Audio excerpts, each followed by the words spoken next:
Dice el expresidente Leonel Fernández que el gobierno, a través del Banco Central, manipula los datos, las estadísticas de la economía sobre el crecimiento económico en la República Dominicana. Según Leonel, el crecimiento económico que obtuvo el país el año pasado de 12.3, según el Banco Central, no es cierto. Y que el crecimiento orgánico real de la economía dominicana es de 4.7 y no de 12.3, como informó el gobierno a través del Banco Central. Y el gobernador, ese gobernador que está ahí, y el equipo que está junto con él, casi todos, fueron también, fue el gobernador cuando Danilo y fue el gobernador cuando Leonel. Es casi eterno Valdés Albizu ahí. Entonces, Leonel debe saber algunas cosas, ¿verdad?, que se manejan en las estadísticas y en los números. Pero él lo explica muy bien. Vamos a escuchar y vamos a ver al expresidente Leonel Fernández de por qué él dice que el Banco Central manipula los números y las estadísticas del crecimiento económico. Entonces, cuando leemos el comunicado del Banco Central, en uno de sus párrafos, comparando la proyección que ha hecho el Fondo Monetario Internacional, aparece hasta una gráfica, ¿verdad? Y en la gráfica de la proyección del Fondo Monetario se dice que República Dominicana creció 4.7%. Y entonces el banco dice lo siguiente, y cito: el crecimiento del PIB se situó en 4.7% en 2021 con relación al año 2019, reflejando una reactivación real de la economía dominicana en lugar de un rebote estadístico. En fin, es interesante porque justamente eso es lo que nosotros hemos dicho. El 12.3% de crecimiento de la economía es con relación al año 2020, cuando la economía experimentó una contracción de menos 6%. Entonces, si comparamos con el 2020, creció 12.3%. Si comparamos con el año anterior a la pandemia, el 2019 creció 4.7%. Por tanto, la diferencia entre 12.3 y 4.7, que es 7.6, eso es rebote estadístico. Eso se llama rebote estadístico. La economía creció con respecto al año de la prepandemia 4.7%. Ese es el crecimiento orgánico real. Lo otro se llama rebote estadístico.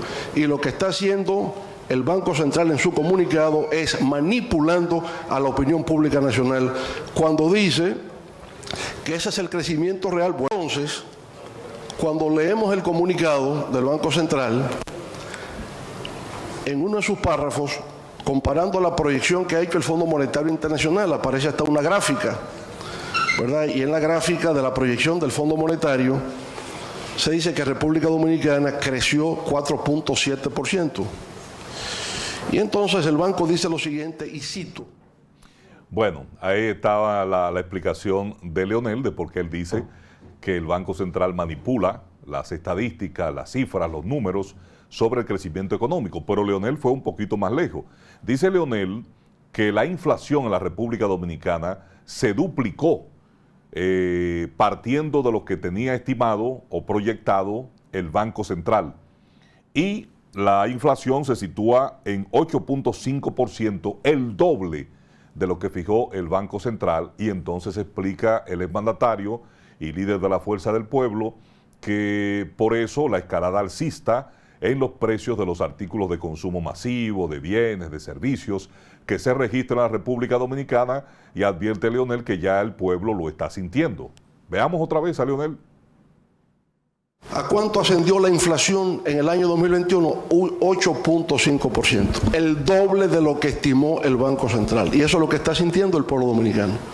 Cuando el pueblo dominicano dice, está subiendo la carne de res, y está subiendo el precio de los huevos, y el precio del pollo, y el precio de todo lo que constituye la canasta básica familiar, es ese doble de la inflación que pronosticó el Banco Central para el año 2021. De manera que esa es la realidad de la economía dominicana.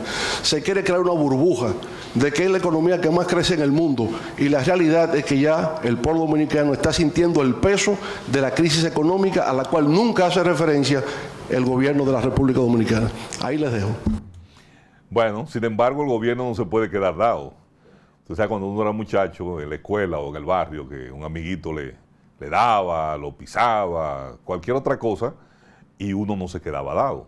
Y el gobierno no se iba a quedar con ese golpe que le propinó el expresidente Leonel Fernández, y el ministro de Economía, Planificación y Desarrollo, Miguel Seara Hatton, salió en defensa del gobierno y defendió los números y las estadísticas que presenta el gobierno a través del Banco Central, y rechazó que sea una manipulación como sostiene el expresidente Fernández. Vamos a ver esta historia con Jonan González del equipo de EN Noticias. En respuesta al expresidente Leonel Fernández, que acusa al Banco Central de manipular la opinión pública al asegurar que la economía creció en un 12.3% durante el 2021, el ministro de Economía, Planificación y Desarrollo, Miguel Seara Hatton, sostuvo que aunque los datos del 2021 se comparen con el 2019 y no con el 2020 como lo hizo el Banco Central, el crecimiento económico sería el mayor de América Latina. Y con relación al 2019, la economía creció en 4.7, un valor muy cercano al crecimiento histórico de largo plazo, que es 5%. O sea, en ambos casos, y ese 4.7% con relación a 2019 nos coloca como el país de América Latina de mayor crecimiento. O sea que como quiera que uno lo vea, sufrimos una pandemia, una política de confinamiento, y en toda esa situación hemos tenido el mejor comportamiento en materia de crecimiento económico. Al ser cuestionado sobre la inflación que existe en el país, que cada día encarece los productos de primera necesidad, el funcionario aseguró que el gobierno trabaja con el fin de frenar los efectos externos que inciden en el alto costo de los alimentos. Bueno, se está haciendo todo el esfuerzo para frenarla, no solamente aquí, en el mundo entero. Si tú ves, está aumentando la tasa de interés. Esa es una forma de tú un poco frenar la economía para aminorar la demanda. Seara Hatton abordó el tema al término de una exposición hecha por el expresidente de España, Felipe González, sobre los retos de la democracia y gobernanza en un mundo global, hecha en la Universidad Iberoamericana. En su intervención, el exmandatario resaltó la necesidad de fortalecer las instituciones públicas para poder resistir las crisis de los partidos políticos y de luchar para evitar los nacionalismos excluyentes. Jonan González, EN Televisión. Bueno, miren, tropas de Estados Unidos tenían un cerco en un operativo con la cabeza principal, el jefe principal de ISIS, el Estado Islámico, ese grupo terrorista que le ha dado tanto dolor de cabeza a Occidente, sobre todo a los Estados Unidos, y que según expertos estaban preparando algunos atentados contra intereses de Occidente, sobre todo intereses estadounidenses. Joe Biden habló hoy al pueblo de los Estados Unidos para dar detalles de lo que pasó en este operativo. Dice que el cabeza principal de ISIS, cuando se vio rodeado, tenía una bomba, la accionó, se inmoló, junto con él varios miembros de su familia, incluyendo niños que estaban allí. Vamos a ver este trabajo de La Voz de América, que nos da más detalles al respecto, con Jorge Agobián. Last night, operating on my orders, el presidente Joe Biden explicaba así la operación que ordenó en Siria, en la que, según la inteligencia estadounidense, murió el principal líder del Estado Islámico. Our team is still compiling the report. Nuestro equipo todavía está compilando el informe, pero sabemos que cuando nuestras tropas se acercaron para capturar al terrorista, en un acto final de cobardía desesperada, él, sin tener en cuenta las vidas de su propia familia u otras personas en el edificio, eligió hacer estallar no solo el chaleco explosivo que tenía, sino hacer estallar el tercer piso de ese edificio, en lugar de enfrentar la justicia por los crímenes que ha cometido, llevándose consigo a varios miembros de su familia. La redada tuvo como objetivo eliminar a Hajib Abdullah, quien asumió como jefe de ISIS en octubre de 2019, pocos días después de que muriera el ex líder al-Baghdadi, durante una redada estadounidense en la misma zona. We remain vigilant. Seguimos atentos, estamos preparados. La operación de anoche sacó del campo de batalla un terrorista importante y ha enviado un fuerte mensaje a los terroristas de todo el mundo. Iremos tras ellos y los encontraremos. Funcionarios de la administración consideran que el golpe degradaría significativamente al grupo terrorista. Pero en el Congreso, legisladores de los dos partidos se mostraron alerta. La presidenta de la Cámara de Representantes indicó en un comunicado que la muerte del líder de ISIS no significa la muerte del grupo terrorista y que el Congreso trabajará con la Casa Blanca para resguardar la seguridad nacional de la nación. El senador republicano Lindsey Graham también expresó preocupación. Temo que si no ajustamos pronto nuestras políticas con respecto a Afganistán y la frontera sur, se gestará una gran amenaza terrorista. Continuaré hablando y trabajando para abordar estos asuntos. La operación se produjo cuando el Estado Islámico intentaba resurgir con una serie de ataques en la región, incluido el secuestro de una prisión en el noreste de Siria el mes pasado. Jorge Agobián, Voz de América, Washington. El gobierno anunció hoy que a partir del 14 de febrero, Día del Amor y la Amistad, va a comenzar el proceso de vacunación en niños en edades comprendidas entre 5 y 11 años, en las escuelas públicas y en los colegios. Esta iniciativa que el gobierno ha venido anunciando desde hace un tiempo, pues ya va a comenzar a aplicarse a partir de este mes de febrero. 14 de febrero es la fecha de inicio, y se va a aplicar la vacuna china, la de Sinovac, que es una de las vacunas, uno de los biológicos que se ha estado utilizando en el país para el tratamiento médico del COVID-19. La vacunación de niños no es obligatoria, es voluntaria, y se necesitará la autorización de los padres para poderle dar el pinchazo y ponerle la vacuna a su hijo, si es tiene edad comprendida entre 5 y 11 años. Las autoridades persiguen vacunar en los próximos 6 meses a 1.236.645 estudiantes de los sectores público y privado, así como a maestros y personal administrativo de los centros escolares que no se hayan vacunado o que no hayan completado su esquema de vacunación. Hay que recordar que los centros educativos están exigiendo a los alumnos mayores de 12 años presentar la tarjeta de vacunación con 2 dosis, que ya tendrá que ser con 3, o una prueba negativa de COVID-19. Vamos a ver.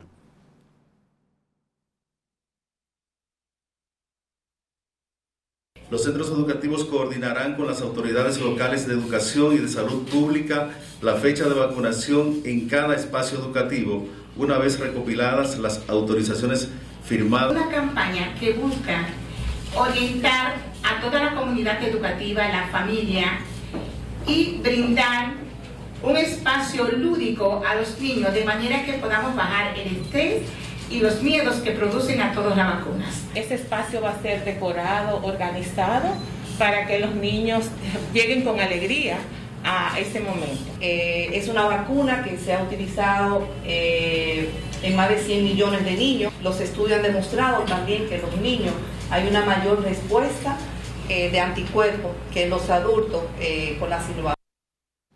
Bueno, a partir del 14 es que inicia este proceso de vacunación. En lo personal, si usted tiene hijos en esa edad y lo va a vacunar o quiere que lo vacunen, ese es su derecho. Si usted tiene niños en esa edad y no quiere que lo vacunen, también es su derecho. No le pueden poner la vacuna de manera obligatoria.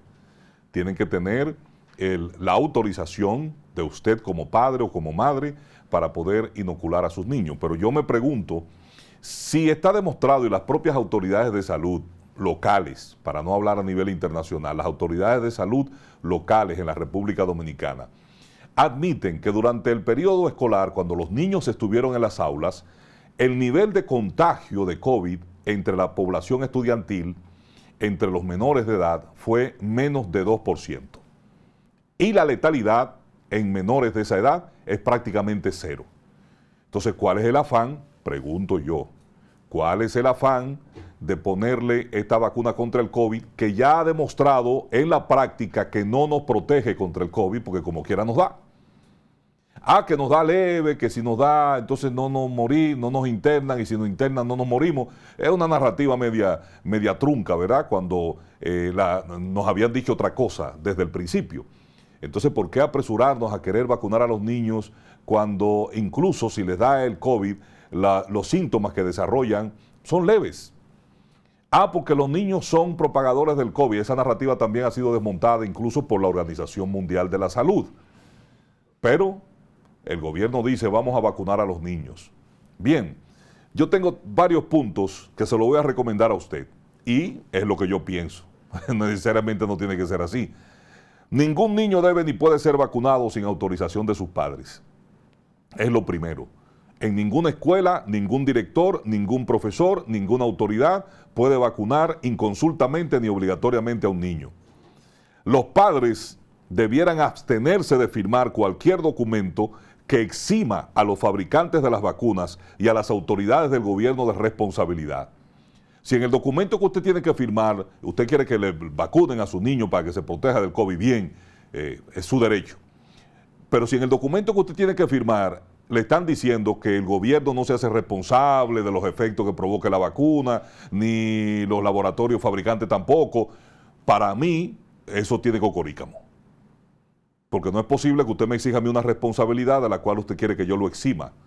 Es decir, yo le estoy diciendo yo soy responsable porque me vacuné.